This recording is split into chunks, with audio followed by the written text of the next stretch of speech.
Channel को subscribe नहीं किया है तो उसे अभी सब्सक्राइब कर दीजिए और पास ही बेल आइकन को भी प्रेस करिए। नमस्कार छात्रों, आज की वीडियो में हम कक्षा 10वीं गणित अध्याय 4 द्विघात समीकरण प्रश्नावली 4.3 के प्रश्न क्रमांक 9 का हल करेंगे। प्रश्न क्रमांक 9 में दिया है, दो पानी के नल एक साथ एक हौज को 9 सही 3/8 घंटों में भर सकते हैं। बड़े व्यास वाला नल हौज को भरने में कम व्यास वाले नल से 10 घंटे कम समय लेता है, तो प्रत्येक नल द्वारा हौज को भरने में लगा समय ज्ञात करो। छात्रों, इसको थोड़ा कठिन प्रश्न है और इसका कथन भी कठिन है। मान लो, सपोज हम ये मानते हैं कि एक बड़ा बर्तन है, एक बड़ी सी टंकी है और इसको दो नल के द्वारा भरा जाता है। एक छोटा नल होगा जिससे भरना है इसको, और एक बड़ा व्यास वाला नल है जिसके माध्यम से इसको भरा जाना है। तो ये बड़ा नल जिसका व्यास बड़ा है वो पानी यहाँ पर, इसका जो फोर्स होगा ज़्यादा होगा और इसका फोर्स जो होगा वो कम होगा, और दोनों नल एक साथ जब इसको भरते हैं तो इनको समय लगता है 9 सही 3/8 घंटे का। अब यदि मान लो ये बड़ा नल हम बंद कर देते हैं, छोटा नल भरता है, इसको जितना समय लगेगा और जो बड़े नल से अकेले से भरेंगे उसको जितना समय लगेगा, तो बड़े नल को इस नल की अपेक्षा 10 घंटे का समय कम लगता है। अब इसमें समझने की बात यह है कि इसमें जो होगा, छोटा नल से जब भरेगा तो इसके द्वारा यदि मान लो x घंटे का समय लगता है तो इसको x से 10 घंटा कम लगता है, यानी कि इसको समय जो लगेगा x - 10 घंटे का लगेगा, और इसको कितने घंटे का समय लगेगा। अब ये इसको जब भर रहा है तो प्रति घंटा यदि हम लेंगे कि x घंटे में ये 1/x हौज भरेगा, और ये x ऋण 10 घंटे में 1/x धन x ऋण 10 हौज वाले भाग को भरेगा। मान लो ये इतना हिस्से को भरता है तो ये इतना हिस्सा भरेगा। तो दोनों मिलाकर के जब भरते हैं, दोनों को टोटल कर दिया जाए तो इनको भरने में जो पूरा एक भाग पूर्ण होगा, और 1 घंटे के में इसका यदि समय लिया जाए तो ये आ जाएगा 75/8। तो छात्रों, ये काफी क्लिष्ट सवाल है, इसको बड़े आसानी से समझे आप। तो इसके लिए देखिए, इसको समझिए। दिया है, दोनों नल द्वारा हौज को भरने में लगा समय 8, 9, 72 और 3 75/8 घंटे का समय लगता है पूरे हौज को भरने के लिए, दोनों नल को एक साथ। अब बड़ा नल छोटे नल से 10 घंटे का समय कम लेता है। माना कि छोटे नल द्वारा हौज को भरने में लगा समय x घंटे है, तो बड़े नल को लगा समय, उस हौज को भरने के लिए जो समय लगेगा वो x - 10 घंटे लगेगा। जितना x को लगता है वो 10 घंटे कम समय लेगा, तो x - 10 घंटे। यदि छोटे नल से 1 घंटे में 1/x हौज का भाग भरेगा, तो बड़े नल से 1 घंटे में 1/x ऋण 10 हौज का भाग भरेगा। इसलिए चूंकि छोटे नल से भरा हौज धन बड़े नल से भरा हौज, दोनों के द्वारा जब हौज भरेंगे तो पूरा हो जाएगा, एक हो जाएगा। इसलिए छोटे नल से भरा हौज, कितना हौज भरता है छोटे नल से 1/x, और बड़े हौज से भरता है 1/x ऋण 10, तो बराबर इनको पूरा हौज भरने में जो समय होगा वो 1/75/8 होगा। अब ये उल्टा हो जाएगा, इसका पहले तिर्यक गुणा कर लेते हैं हम, तो ये आ जाएगा x का गुणा इधर, तो x - 10 और इसका गुणा इधर करेंगे तो धन x, इनका आपस में गुणा करेंगे तो यह आ जाएगा x गुणित x ऋण 10 बराबर, ये उल्टा हो जाएगा 1/1 और 8/75, तो ये आ जाएगा 8/75। अब हम गुणा कर ले, इसका पहले जोड़ना घटाना कर ले, तो ये आ जाएगा x ऋण 10 धन x, और इनका आपस में गुणा करेंगे तो x का वर्ग ऋण 10x बराबर 8/75। अब इनका तिर्यक गुणा कर लेते हैं, इसको जोड़ते हैं और फिर गुणा करते हैं, तो क्या आ जाएगा, x और x जुड़ करके 2x, चलिए ये आ जाएगा 2x ऋण 10 बटे में आ जाएगा x वर्ग ऋण 10x बराबर 8/75।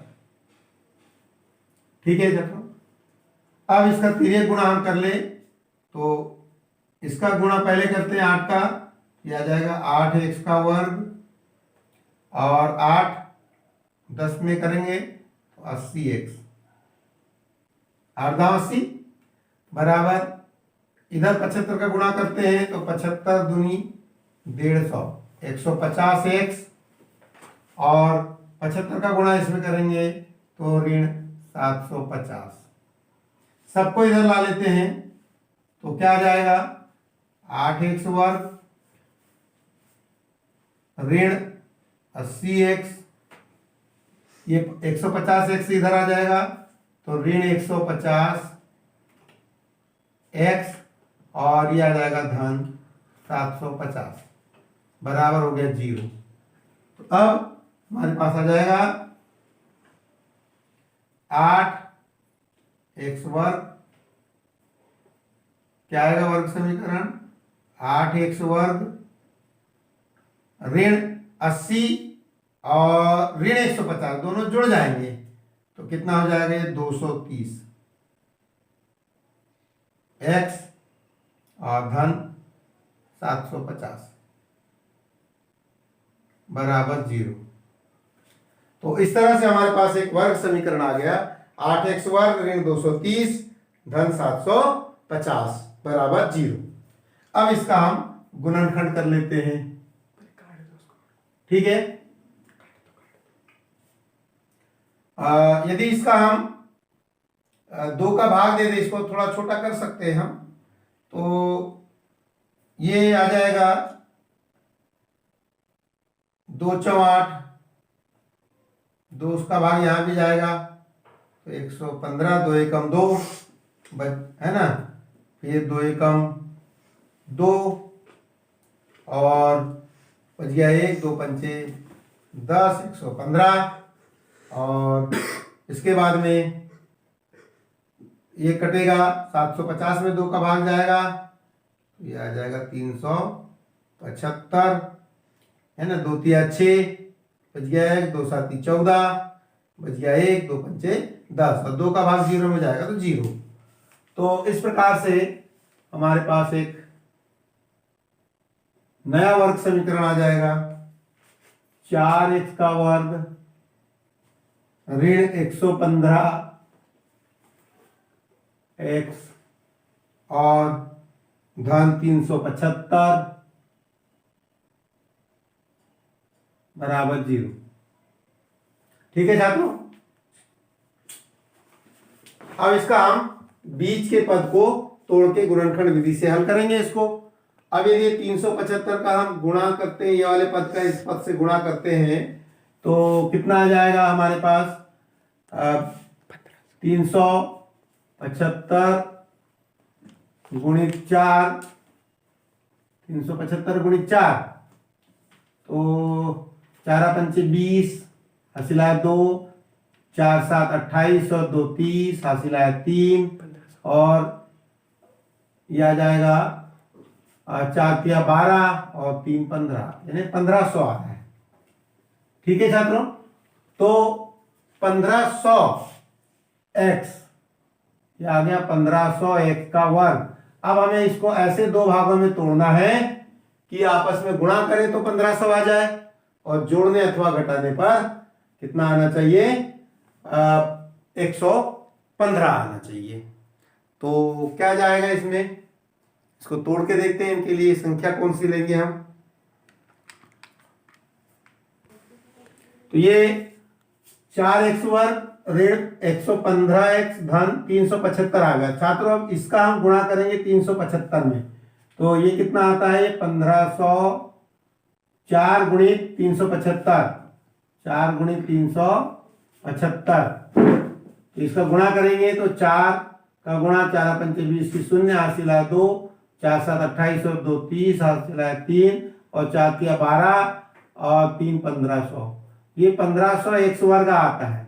अब हमको इसको ऐसे दो भागों में तोड़ना है कि आपस में गुणा करें तो 1500 x वर्ग आना चाहिए, वो भी धन 1500 x। तो हम इसको ऋण ऋण में तोड़ेंगे। इसको हम ऐसा कर सकते हैं 100x ऋण 100x और ऋण 15x। देखिए 100 का गुणा यदि 15 में करते हैं तो धन 1500 x वर्ग आ जाता है, और यदि दोनों को जोड़ दिया जाए तो 115 आएगा। ठीक है, तो इसको हम इस तरह से तोड़ सकते हैं। तो देखिए छात्रों, अब अगली स्टेप जो होगी इसकी वो होगी 4x का वर्ग ऋण 100x ऋण 15x धन 375 बराबर 0। अब कॉमन निकालते हैं, तो कॉमन निकालते हैं, यहाँ 4 है ये, तो हम ये 100 को लिख सकते हैं 4 गुणित 25 और 375 को लिख सकते हैं कितना आ जाएगा, 15 गुणित 25। इस तरह से ये 375 जो होगा 15 गुणित 25 होगा, 100 यानी 4 गुणित 25। तो दोनों जगह से क्या कॉमन निकल रहा है, x से x तो निकलेगा, साथ में यहाँ से 4 भी कॉमन निकलेगा, तो ये आ जाएगा 4x कॉमन हो जाएगा और यहाँ बच जाएगा x ऋण 25। उसी तरह से यहाँ से ऋण कॉमन निकलेगा और दोनों जगह क्या मिल रहा है हमको, उभयनिष्ठ 15, तो ये 15 को कॉमन निकाल लेंगे तो अंदर में बच जाएगा x, और चूंकि ऋण कॉमन निकल गया, जहां भी धन चिन्ह लगा होता है वो दो ऋण के गुणा होता है उसमें, तो जब एक दोनों जगह से एक एक ऋण कॉमन निकलेगा तो यहाँ पर भी ऋण बचेगा, ऋण 25 बराबर 0।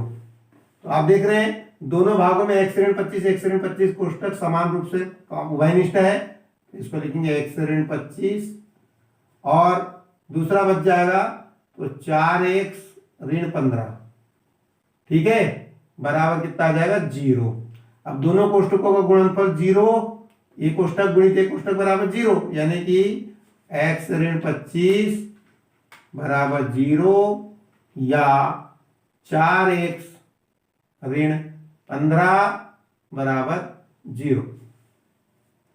ठीक है, अब क्या आ जाएगा, ठीक है, तो ये आ जाएगा कि x बराबर 25 या x बराबर, ये ऋण 15 इधर चले जाएगा तो धन 15 बटे कितना आ जाएगा, 4। ठीक है, धन 15 बटे 4। छात्रों देखिए, अब हमने x क्या माना था कि छोटे नल से माना कि छोटे नल द्वारा हौज को भरने में लगा समय, तो छोटे हौज द्वारा यदि x बराबर 25 घंटे लगते हैं, यदि छोटे नल द्वारा 25 घंटा लगता है तो इसका समय हम निकालते हैं। जरा देखिए, इसको दशमलव में भाग दे के देखते हैं। तो x बराबर 4 का भाग देंगे, 4 तिया 12 और बच गया कितना, 3.47 28 और बच गया 2 4 पंचे 20। ये छोटे नल द्वारा समय जो है x बराबर 25 घंटे या 3.7 घंटे का समय लगेगा। अब यदि बड़े हौज के लिए निकालते हैं तो बड़े हौज में लगा समय, नंबर 1, छोटे नल को लगा समय, छोटे नल को लगा समय x बराबर 25, तो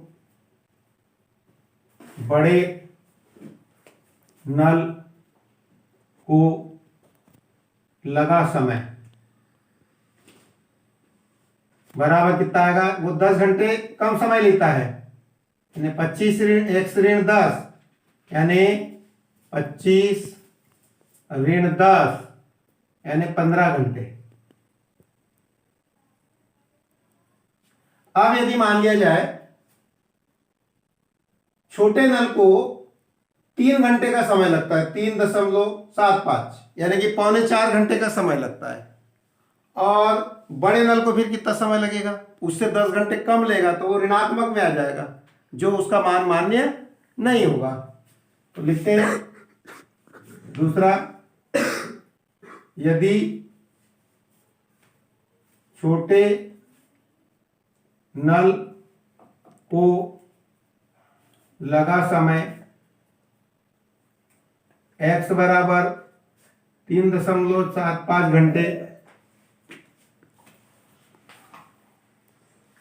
घंटे, तो बड़े नल को लगा समय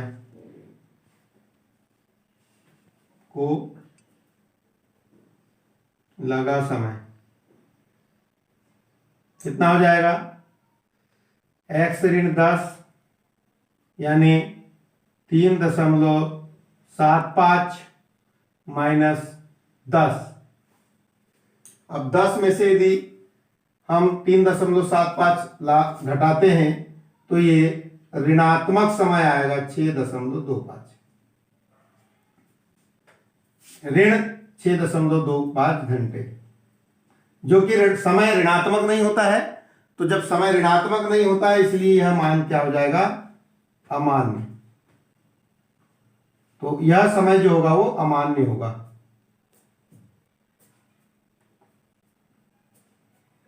ऋणात्मक समय ऋणात्मक नहीं होता, इसलिए अमान्य है। तो हम इसका उत्तर क्या लिखेंगे? आंसर, अतः छोटे नल को 25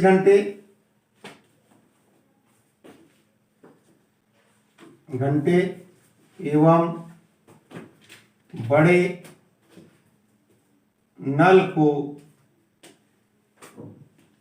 15 घंटे समय लगेगा।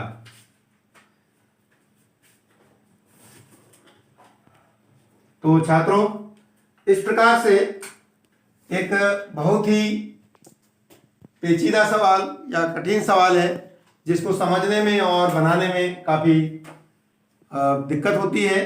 तो ऐसे क्लिष्ट सवालों को हमने आपके सामने बड़े ही आसानी से प्रस्तुत किया है। आपको यदि इसे आप 1 बार 2 बार देख करके समझे और ऐसे सवालों को सरलतम ढंग से समझने के लिए हमारी आगामी वीडियो देखते रहिए।